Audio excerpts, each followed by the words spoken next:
everybody, very warm welcome to the channel Shipra Mishra. This is Shipra Mishra and I hope you guys are doing fine. So, आज के इस video के अंदर मैं आपको बताऊंगी कि आप ऑर्डिनरी से एक्स्ट्राऑर्डिनरी कैसे बन सकते हैं, क्योंकि ऑर्डिनरी बच्चे कुछ ऐसी गलतियां करते हैं जिसकी वजह से वो एग्जाम में अपना डिजायर्ड स्कोर हासिल नहीं कर पाते हैं। और आपको अगर एक्स्ट्राऑर्डिनरी बनना है तो ये गलतियां भूल कर भी नहीं करनी है। तो चलिए फिर फटाफट से इस वीडियो को शुरू करते हैं।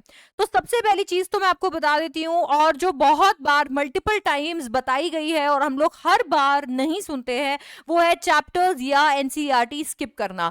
आप किसी भी पॉइंट पे इस वीडियो को देख रहे हैं, अगर आपका एग्जाम कल नहीं है तो किसी भी सूरत में आप कोई भी चैप्टर जो है उसे स्किप नहीं करेंगे, कोई भी चैप्टर की एनसीईआरटी जो है वो स्किप नहीं करेंगे। इससे मेरा मतलब ये नहीं है कि अगर मान लीजिए एक हफ्ते बाद में आपका एग्जाम है तो आप आज बैठकर 100 पेज का जो चैप्टर है वो लगा रहे हैं। मार्केट के अंदर ऐसी बहुत सारी बुक्स भी है जो कि एनसीईआरटी सिंप्लीफाइड वर्जन में आपको दे देती है, या फिर आपके दोस्त या आपके टीचर्स आपको सिंप्लीफाइड नोट्स भी दे सकते हैं। पर एनसीईआरटी स्किप नहीं करने से मतलब यह है कि एनसीईआरटी में लिखी हुई कॉन्क्रीट बातें आपको पता होनी चाहिए, क्योंकि एग्जामिनर के पास में जो आंसर की है उसमें एनसीईआरटी के पॉइंट्स मेंशन हैं। तो ना तो आपने चैप्टर स्किप करने हैं और ना ही आपने एनसीईआरटी स्किप करके जानी है। ये जो है बहुत ही ज्यादा इंपॉर्टेंट चीज है, ये गलती भूल कर भी नहीं करनी है। सिर्फ एनसीईआरटी के भरोसे प्रैक्टिस करना ये भी सही नहीं है। देखो, एनसीईआरटी बहुत ज्यादा जरूरी है, पर क्या एनसीईआरटी काफी है? नहीं।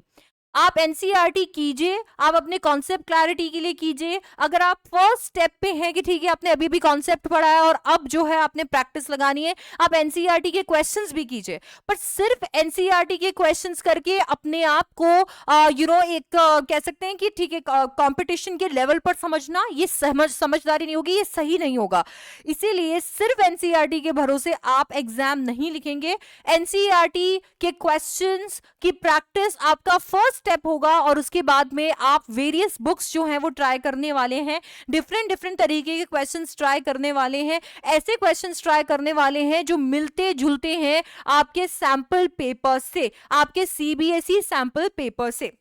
अब यार, जब मैं सैंपल पेपर की बात करती हूं तो तीसरी बड़ी गलती यही होती है कि कोई बच्चे ऐसे होते हैं, भाई सैंपल पेपर जो है जैसे ही आया उसे देखा, आंखों से निकाला, 2-4 वीडियोस लगा लिए सैंपल पेपर सोल्यूशन के और उसको सुन लिया और बात खत्म हो गई। जब आप ये करोगे ना तो आप एग्जाम में जब बैठोगे ना तो वो हालत हो जाएगी जो उस इंसान की नहीं होती है जो रेसिपी पूरी पढ़ लेता है पर उसको ये समझ नहीं आ रहा कि नमक कहाँ है, चीनी कहाँ है।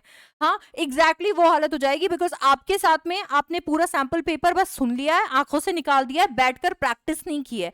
ये एक बहुत बड़ी गलती है जो बच्चे करते हैं और आपको ये गलती नहीं करनी है। तो यार, मैं आपके लिए एक बहुत ही कमाल की बुक लेके आई हूँ जिसके अंदर आप सारे के सारे सब्जेक्ट्स जो है उसके सैंपल पेपर्स लगा सकते हैं।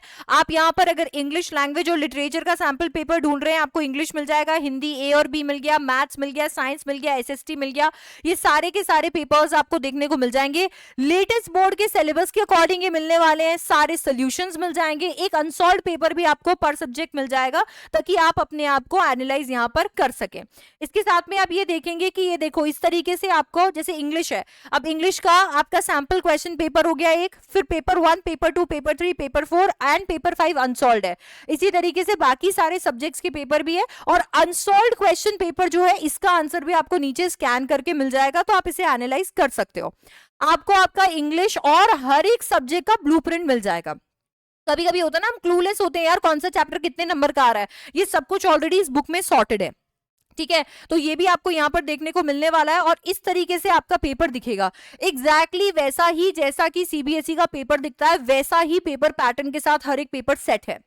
अब आपको मोटी मोटी किताबें 3-4 5-6 किताबें कैरी करने की कोई जरूरत नहीं है। एक ही किताब के अंदर आपका सारा काम हो रहा है, सारे के सारे सब्जेक्ट्स मिल रहे हैं और एग्जैक्टली उतने पेपर मिल रहे हैं जितने की आप सॉल्व करने चाहिए हो कि ठीक है एग्जाम के पहले मुझे इतने पेपर तो लगाने ही लगाने हैं। तो सैंपल पेपर्स तो बिल्कुल करने हैं विदाउट अ स्किप, बिल्कुल भी स्किप नहीं करना है। लिंक आपको ये 36 सैंपल क्वेश्चन पेपर्स का मिल जाएगा नीचे डिस्क्रिप्शन में। आपको ये भी बता देती हूँ कि जब सैंपल पेपर लगाने बैठो ना तो एकदम ऐसे भगवान भरोसे मत बैठ जाया करो। ऐसे नहीं बैठना है कि यार ठीक है अभी ये सैंपल पेपर लगाने बैठे, अभी 3 बज रखी है और उसके बीच में जाके खाना भी खा के आ गए, खेल कर भी आ गए, ठीक है थोड़ा टीवी भी देख लिया और फिर उसे कंटिन्यू किया। एक सैंपल पेपर को करने के लिए 4, 5, 10 घंटे नहीं लगाने। आपने टाइम मैनेजमेंट को बिल्कुल भी लाइटली नहीं लेना है। सबसे बड़ी गलती होगी टाइम मैनेजमेंट को लाइटली लेना। ये सोचना कि एग्जाम में जाऊंगा, एग्जाम में जाकर 3 घंटे के अंदर वो पेपर कर लूंगा। यार अगर आपने अभी से उसे 3 घंटे में करने का नहीं सोचा ना, तो एग्जाम में पेपर या तो छूट जाएगा या फिर जल्दबाजी में हड़बड़ी में आके आपके क्वेश्चन के आंसर्स गलत हो जाएंगे। तो अभी से टाइम मैनेजमेंट को ध्यान में रख के चलो, स्टॉप वॉच लगाकर चलो और फिर पेपर सॉल्व करो, ताकि 3 घंटे के अंदर ही तुम्हारा पेपर सॉल्व हो। अच्छा, एक सबसे बड़ी गलती जो आप कर सकते हो वो है डाउट्स को बस डाउट्स बनाकर छोड़ देना। यानी अगर मैं पढ़ रही हूं, कुछ प्रैक्टिस कर रही हूं, मेरे दिमाग में कोई डाउट आया, हाँ यार मुझे ये समझ नहीं आया, बस ये सोच के और वहीं छोड़ दिया। अब इससे क्या होगा, वो कॉन्सेप्ट पूरी तरीके से क्लियर नहीं होगा, और अगर वही क्वेश्चन आपके एग्जाम में आ गया तो फिर तो और हालत खराब हो जाने वाली है। इसीलिए जब डाउट आए तो उसे फ्लैग कर लो, या अपने डाउट्स की एक नोटबुक बना लो, एक जर्नल बना लो, जिसमें उसे लिख दो कि ठीक है मुझे इस पेज पे इस क्वेश्चन पे डाउट है, एंड तुरंत जाकर अपने टीचर से रिजॉल्व कराओ, ताकि आपके लिए वो कॉन्सेप्ट एकदम डाउट फ्री हो। कोई भी क्वेश्चन आए आप आराम से कर पाओ, आपके अंदर वो झिझक ना रहे। So yes, that's it for this video. I hope it helped as a reminder कि ठीक है ये सारी चीजें आपने चेक कर ली हैं क्या, और आप ये नहीं कर रहे हो, ठीक है तो लग जाओ फटाफट से अपनी प्रेपरेशन पे, और सब्सक्राइब कर लो इस चैनल को अपने प्रेपरेशन जर्नी के लिए, और इस वीडियो को शेयर कर दो सबके साथ में, सबको बता दो कि ये गलतियां भूलकर भी नहीं करनी है। और आपका फीडबैक मुझे दो कॉमेंट्स में, क्योंकि मुझे कॉमेंट्स पढ़ना बहुत अच्छा लगता है। And I will see you in the next one. Thank you so much everyone for watching. Bye bye, take care, I love you.